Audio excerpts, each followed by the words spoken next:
es.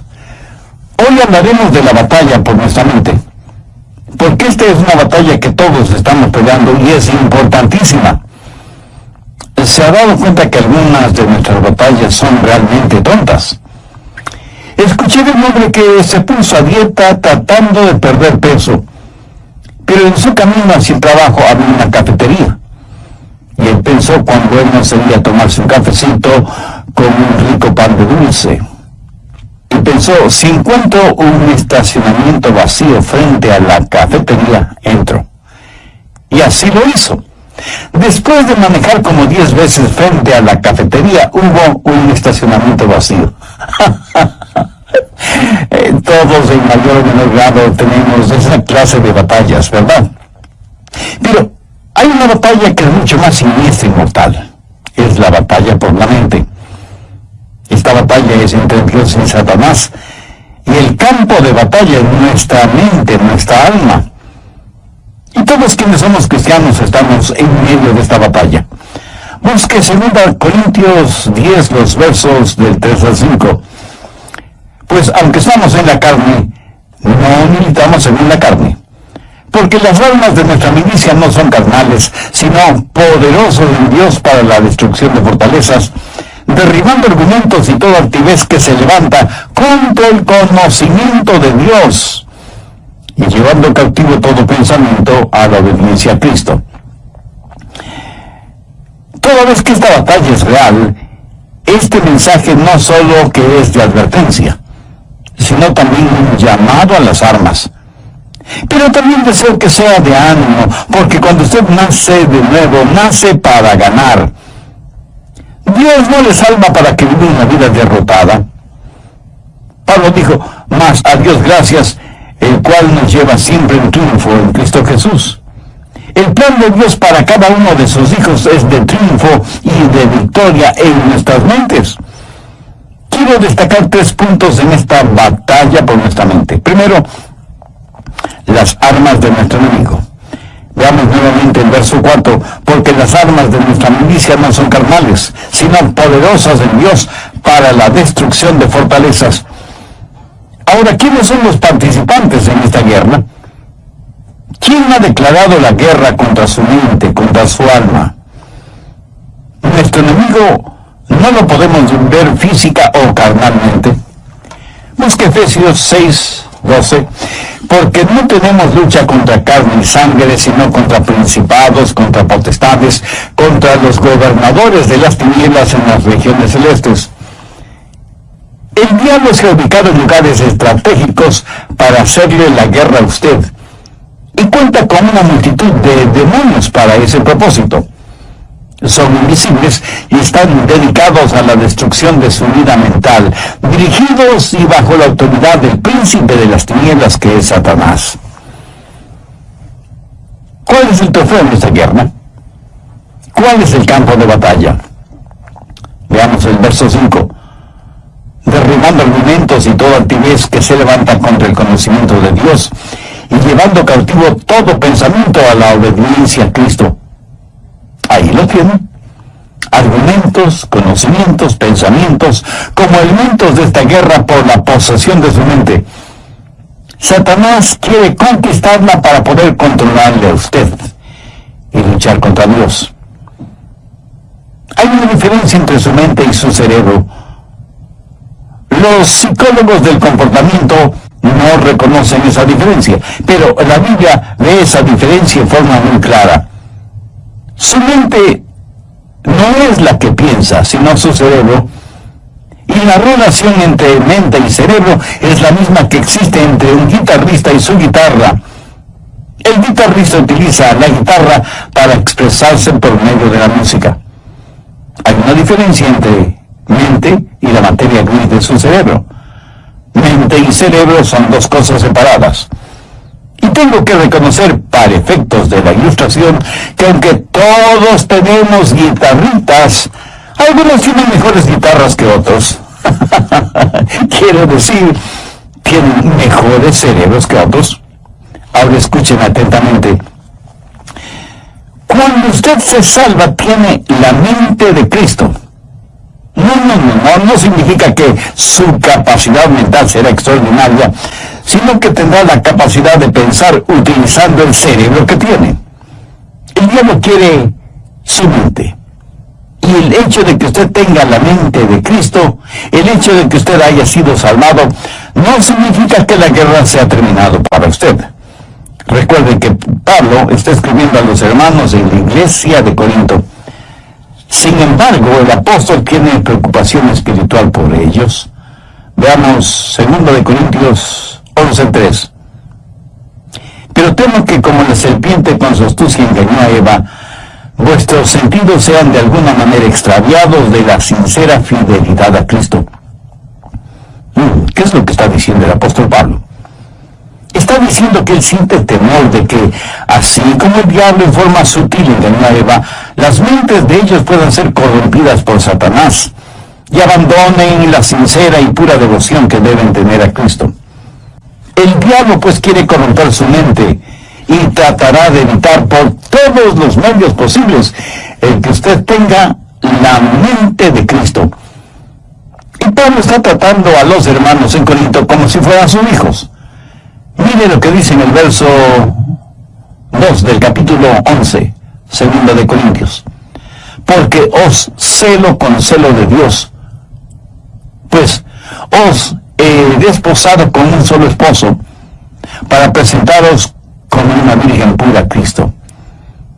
Ahora, ¿qué significa esto de celo de Dios?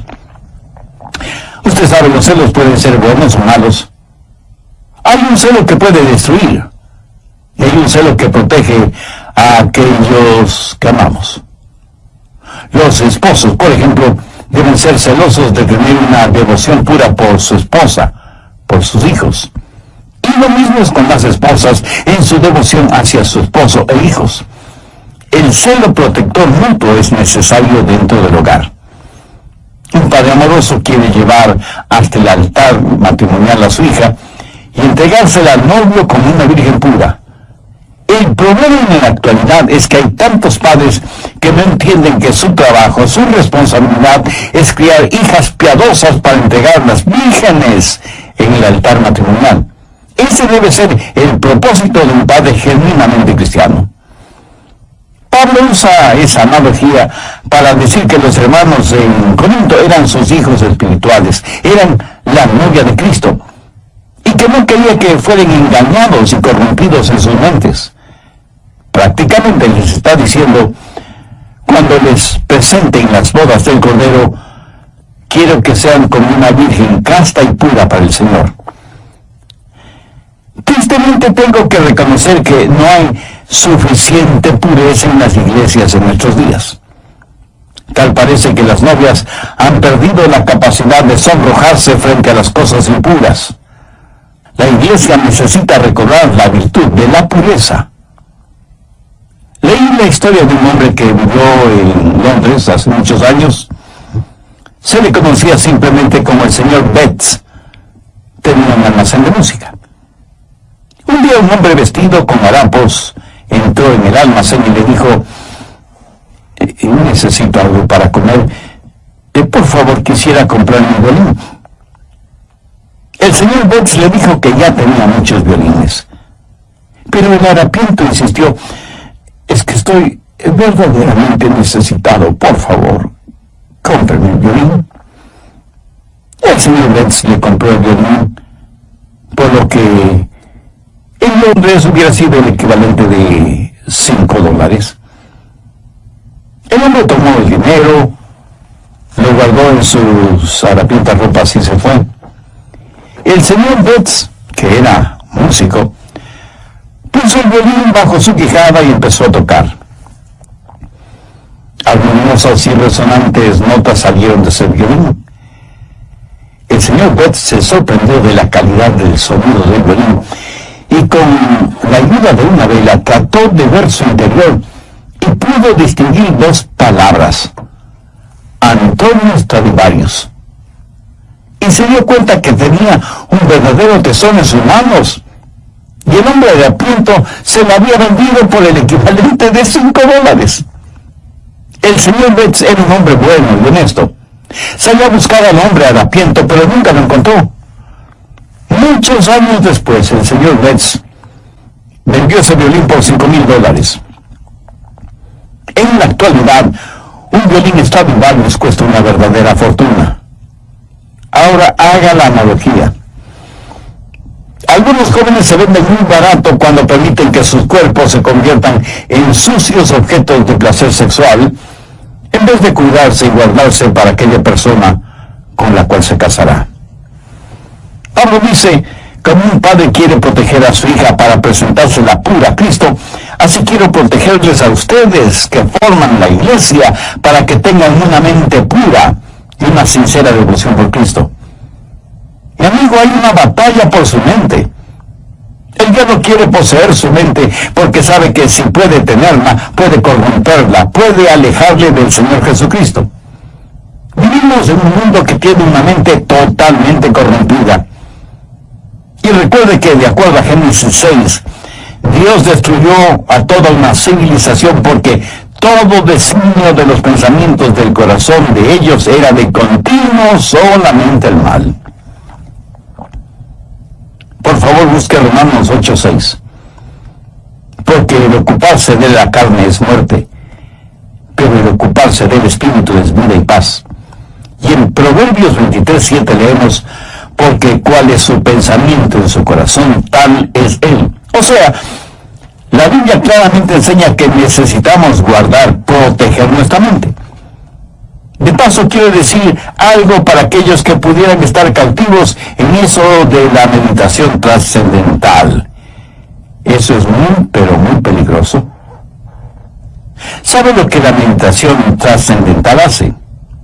Abre su mente para los espíritus diabólicos. A los practicantes de esta forma de ocultismo se les dice que deben entrar en un estado de meditación a fin de hacer contacto con los espíritus. Mi amigo, eso es como irse por la noche a la cama después de abrir todas las ventanas y todas las puertas y esperar para ver qué o quién entra en su casa. Y usted dice, espero esta noche hacer contacto. Sí, a lo mejor hace contacto, pero con espíritus diabólicos. Su mente debe estar fija, firme en el Señor Jesucristo. El profeta Isaías dijo, tú guardarás en completa paz aquel cuyo pensamiento en ti persevera. El diablo quiere su mente para continuar con su guerra contra Dios. Y Dios quiere su mente porque es por medio de ella que Dios le habla, le alcanza. Busque Efesios 4, los versos 17 y 18. Recuerde que Pablo escribió esta carta a los hermanos creyentes y les dice, esto pues digo y requiero en el Señor, que ya no andéis como los otros gentiles, que andan en la vanidad de su mente, teniendo el entendimiento entenebrecido, ajenos a la vida de Dios, por la ignorancia que en ellos hay, por la dureza de su corazón. Cuando Dios se comunica con usted, lo hace a través de su mente. En la actualidad tenemos a personas que van a los servicios de adoración y ponen todo su énfasis en el emocionalismo. Permítame decir que Dios no se comunica por medio de sus emociones, porque las emociones son la parte más superficial de su naturaleza. La salvación es el trabajo profundo de Dios. La gente se emociona con el ritmo de la música, se les pone la piel de gallina y dicen que han tenido una experiencia con Dios, cuando la verdad es que solo han tenido un hipo emocional. Dios se comunica por medio de la mente, y no estoy hablando de un racionalismo o intelectualismo, hablo de que Dios se revela en su mente y que Dios nos cambia empezando con nuestra mente. En Efesios 4:23 Pablo dice, y renovaos en el espíritu de vuestra mente. Ahora, ¿cómo Dios le renueva a usted? En el espíritu de su mente. Usted puede cambiar su forma de vivir, cambiando su forma de pensar. Por eso en Romanos 12:12 el apóstol dice, no os conforméis a este siglo, sino transformaos por medio de la renovación ¿de qué? de vuestro entendimiento. Y aquí la palabra entendimiento significa mente. O sea que Pablo está diciendo que debemos ser transformados por medio de nuestra manera de pensar. Dios se comunica con usted por medio de su mente. Dios le cambia por medio de su mente. Y Dios le controla por medio de su mente. Recuerde lo que dice Romanos 8:6. Porque el ocuparse de la carne es muerte, pero el ocuparse del Espíritu es vida y paz. Dios nos controla cuando le permitimos que controle nuestra mente. Y eso es exactamente lo que quiere hacer Satanás, controlar nuestra mente para poder controlarnos a nosotros. Por lo tanto, la batalla por nuestra mente es real. Segundo, la debilidad de nuestra carne. Y es muy importante el entender esto. En nuestra propia carne, todos somos débiles. 2 Corintios 10:3 dice, pues aunque andamos en la carne, no militamos según la carne. En otras palabras, su carne, o sea, su estado natural, de ninguna manera tiene lo que se requiere para tener un proceso mental correcto. Y porque vivimos en la carne, todos tenemos problemas, desilusiones, enfermedades, todos experimentamos las cosas mundanas de la vida. Y no piense que porque usted es ya salvo, va a vivir en un planeta diferente, inmune a las realidades de la vida y la tierra. Algunas personas se encierran en monasterios pensando que así vivirán vidas santas. Se cuenta de un hombre que decidió entrar en un monasterio cuya regla principal era el silencio. Podían decir solo 2 palabras al año. Al cumplir el primer año fue llamado por el superior del monasterio, quien le dijo, ya tienes un año aquí, puedes decir tus 2 palabras. Y el hombre simplemente dijo, cama dura. Después del segundo año, sus 2 palabras fueron, mala comida. Al tercer año, y frente a su superior, dijo, me voy. Y su superior le contestó, está muy bien que te vayas, porque en los 3 años que has estado aquí, lo único que has hecho es quejarte. Soy Andrés García Vigio. Escuchemos al doctor Adrián Rayos en la voz del pastor Lenín de Llanón en la parte final del mensaje La batalla por su mente. Mis amigos, nuestra batalla no es contra los partidos políticos, ni contra la oficina de impuestos, ni contra Hollywood, ni contra suegros, especialmente las suegras. La batalla de la mente es contra Satanás. Y usted nunca podrá ser más listo que el diablo. Él se burla de nuestros esquemas, ridiculiza nuestras organizaciones, y aunque muchas personas piensan que esta batalla puede ser ganada por medio de la educación, eso no es cierto. Ahora escúcheme, de ninguna manera yo estoy en contra de la educación. Pero si usted nunca a una persona que no conoce al Señor Jesucristo, lo único que hará es tener una persona más peligrosa, porque seguirá siendo un diablo, pero bien educado.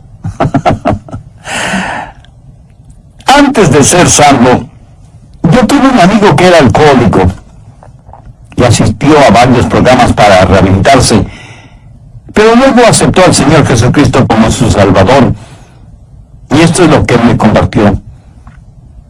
Yo asistí a esos programas sin conocer al Señor Jesucristo. Era un borracho consuetudinario, y de esos programas salí siendo todavía un borracho, pero ahora tenía educación. Lo ve, la educación no es la respuesta. Pero tampoco la legislación es la respuesta para la mente. Las armas de nuestra guerra no son carnales. ¿Cree usted que las leyes pueden controlar la forma de pensar de los seres humanos? En la actualidad estamos tratando de tener leyes para controlar lo que pensamos. La ley castigará toda manifestación de odio, verbal o físico. Sin embargo, ninguna legislación puede obligarnos a amarnos unos a otros o a odiarnos unos a otros. Las leyes solo pueden restringir la maldad, pero no pueden impulsar la bondad. Así que ni la educación ni la legislación son la respuesta. El medio ambiente tampoco es la respuesta. Pablo dice que las armas de nuestra guerra no son carnales, y la educación, la legislación y el medio ambiente son métodos carnales. Esas son cosas que la gente puede hacer sin el Señor Jesucristo. ¿Cree que si usted tiene un mejor medio ambiente, eso cambiará su manera de pensar? Bueno, solo quiero que recuerde que Adán y Eva se metieron en problemas estando en el jardín del Edén. Y usted no puede pedir mejor medio ambiente que ese, ¿no le parece? Sin embargo, ellos fueron engañados porque Satanás manipuló sus mentes. En una institución mental estaban tratando de determinar si ciertos pacientes estaban listos para ser dados de alta. Los pusieron en un cuarto, abrieron las llaves del lavabo hasta que el agua se desbordó, les dieron unos trapeadores y les dijeron que debían limpiar el cuarto. Si ellos empezaban a usar los trapeadores sin cerrar las llaves del agua, no estaban listos para ser dados de alta. ¿Sabe que eso es lo que estamos haciendo en nuestra sociedad? Estamos tratando de limpiarla sin cerrar el flujo de agua. El problema está en nuestra mente, porque como pensamos, así somos. Y es de la mente, del corazón, que salen los actos de nuestra vida. En Lucas 6:45 leemos: el hombre bueno del buen tesoro de su corazón saca lo bueno, y el hombre malo del mal tesoro de su corazón saca lo malo, porque de la abundancia del corazón habla la boca. Tercero, las armas de nuestra batalla. Segundo de Corintios 10:4, porque las armas de nuestra milicia no son carnales, sino poderosos en Dios para destrucción de fortalezas. En los días de Pablo había una batalla. En un extremo estaba Pablo, y en el otro extremo, el Imperio Romano. El Imperio Romano había estado en existencia por 700 años, y tenía privilegio y poder. Tenía sus legiones romanas, una poderosa fuerza naval, el Senado romano, la ley romana, y parecía que toda la maldad del imperio estaba atrincherada en Corinto, en las mentes y corazones de la gente. Todo esto en contra de Pablo, pequeño judío, pero con un corazón lleno de Jesús, declarando la guerra a toda esa maldad. ¿Quién ganaría esa pelea?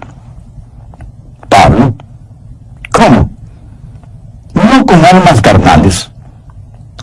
Pablo habla de fortalezas en el verso 4, y se refiere a armas que tácitamente son poderosas en Dios para la destrucción de fortalezas. Las murallas de esas fortalezas iban a ser derrumbadas.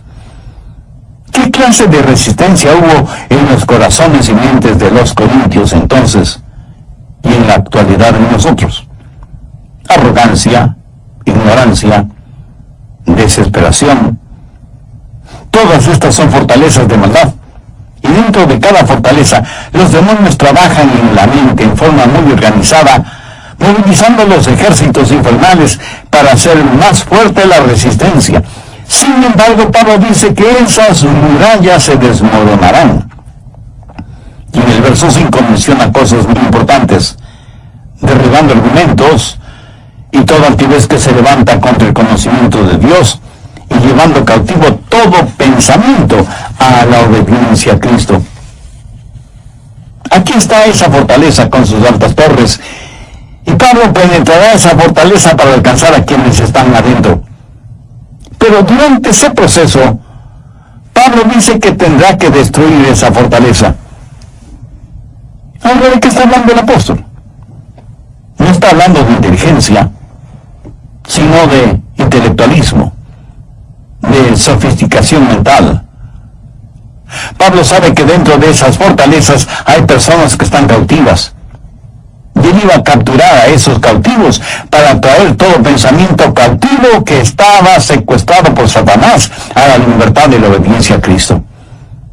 Y él no iba a pelear confiando en su fortaleza física, que no la tenía, ni en armas carnales convencionales, que son inefectivas en esta clase de guerra, sino que declara, porque las armas de nuestra milicia no son carnales, sino poderosas en Dios para la destrucción de fortalezas. Pablo dice, las armas de nuestra milicia. ¿Y cuáles son esas armas? En primer lugar, la soberanía de su comandante. Mire lo que dice en el verso 7. Miráis las cosas según la apariencia. Si alguno está persuadido de sí mismo que es de Cristo, esto también piense de sí mismo, que como Él es de Cristo, así también nosotros somos de Cristo. En otras palabras, Pablo dice que pertenecemos a Cristo. Él es nuestro comandante supremo. En Potsdam, durante la guerra, los japoneses le dijeron a Inglaterra y a los Estados Unidos que no se rendirían. Los aliados le dijeron a Japón, si no se rinden, les eliminaremos, les haremos desaparecer, iremos contra ustedes con fuerza devastadora. Los japoneses dijeron, pelearemos contra ustedes. Las fuerzas aliadas bombardearon Hiroshima y Nagasaki con las primeras bombas atómicas utilizadas en la guerra. Los japoneses se rindieron después de que prácticamente casi fueron borrados de sobre la faz de la tierra.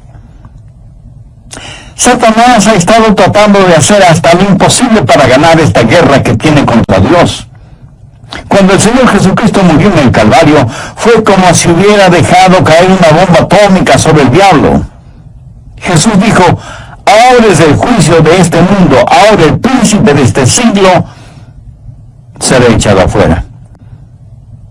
Pero Jesús no solo es nuestro comandante supremo, sino que en segundo lugar tenemos su autoridad para hacer aquello que nos ha mandado hacer. En el verso 8 Pablo dice, porque aunque me gloría algo más todavía de vuestra autoridad, la cual el Señor nos dio para edificación y no para vuestra destrucción, no me avergonzaré. Aquí el apóstol está hablando de autoridad. ¿Pero qué es autoridad? Es el derecho legal de actuar en representación de otra persona. Jesús, quien ganó la guerra, nos ha dado ese poder legal. David, con su pequeña onda y Dios, se enfrentó al gigante Goliat y lo mató. Yo francamente preferiría tener una pequeña onda y la ayuda de Dios que la espada de Goliat sin Dios. Jesús nos da esa autoridad. Anote al margen Lucas 10, los versos 19 y 20, que registran las siguientes palabras del Señor Jesús. Y aquí os doy potestad de hollar serpientes y escorpiones, y sobre toda fuerza del enemigo, y nada os dañará. Pero no os regocijéis de que los espíritus se os sujeten, sino regocijaos de que vuestros nombres están escritos en los cielos. Jesús dice que como hijos suyos tenemos poder, tenemos autoridad sobre todas las huestes diabólicas, pero que no debemos envanecernos ni regocijarnos por eso.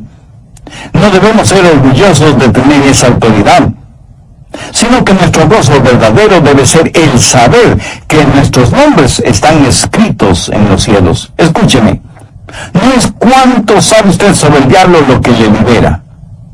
Es su conocimiento del Señor Jesucristo lo que le dará la verdadera libertad. No hemos sido llamados a ser creyentes cazadores de fantasmas espirituales. La Biblia dice que debemos resistir al diablo, no que debemos cazarle. Así que no solo tenemos que entender, en primer lugar, que tenemos un soberano que es nuestro comandante, y en segundo lugar, que tenemos su autoridad para llevar a cabo sus órdenes, y en tercer lugar, que hay la certeza de nuestro valor, de nuestro coraje, de nuestra osadía espiritual. Veamos una vez.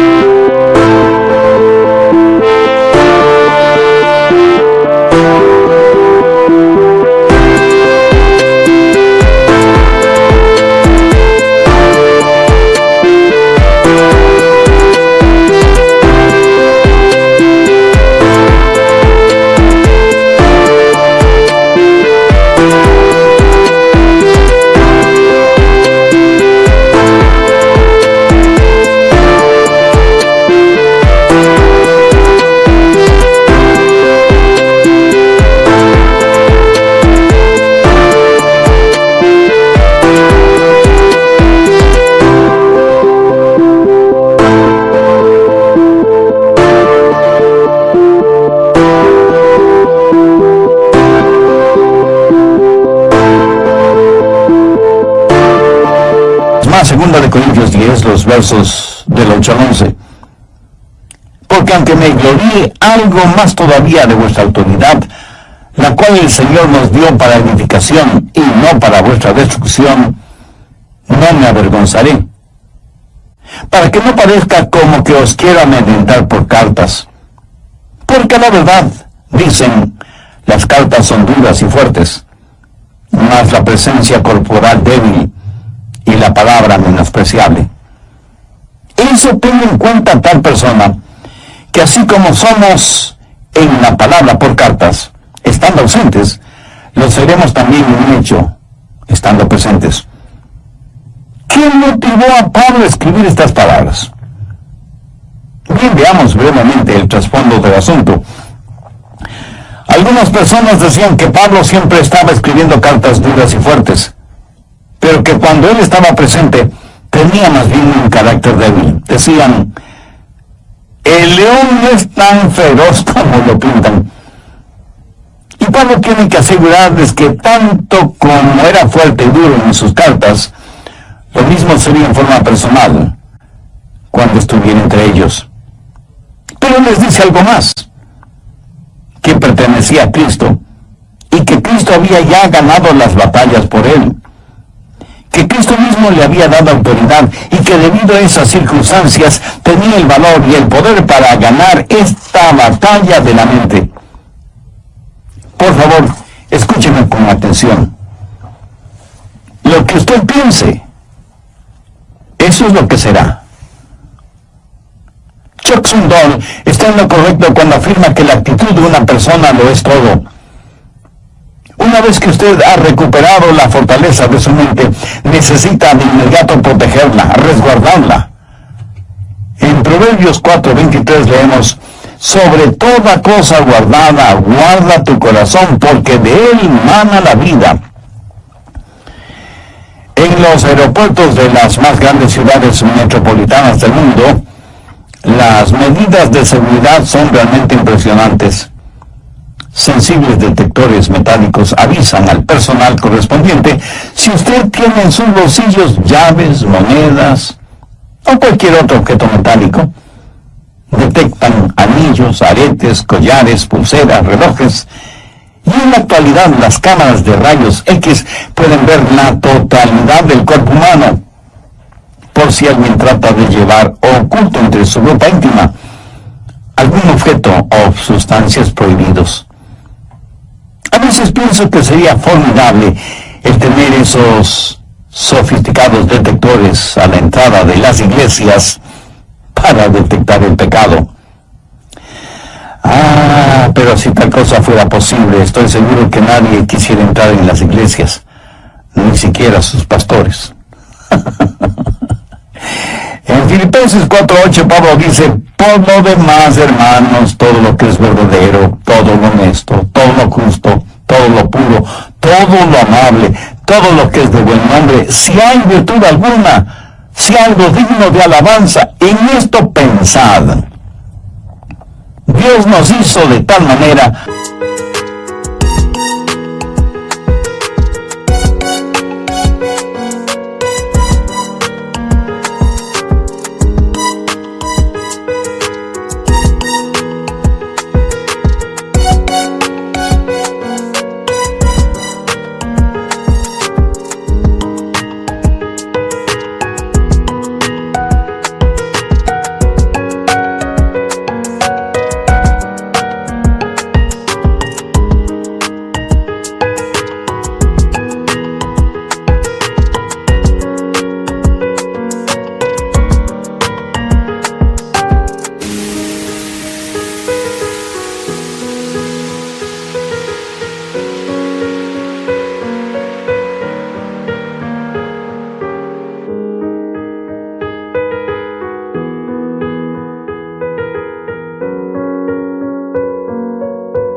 para que no podamos pensar en dos cosas distintas al mismo tiempo.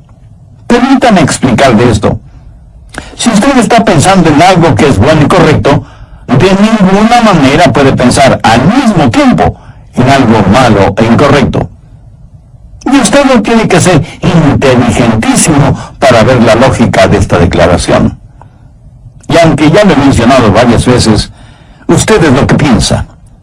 Proverbios 23:7 dice, porque cuál es su pensamiento en su corazón, tal es él. Proteja su mente. Tenga al Señor Jesús como el punto central de su mente. No permita que el diablo le robe la devoción de su corazón puro hacia el Señor Jesucristo. Viva permanentemente enamorado de Jesús y jamás se avergüence de confesar su amor por Él. ¿Se avergüenza usted de confesar su amor, de declarar su amor por la persona que verdaderamente ama? Estoy seguro que no. Cuando sus pensamientos, su corazón están enfocados, centralizados en el Señor Jesucristo, ya no habrá espacio para pensamientos sucios, lujuriosos, malvados, orgullosos, pervertidos, que constantemente nos bombardean. Y si alguien me pregunta, Pastor Rogers, ¿cómo empiezo todo ese proceso? Bueno, gracias por su honesta pregunta. Debo empezar diciéndole lo siguiente. Comience entregando su corazón a Jesucristo.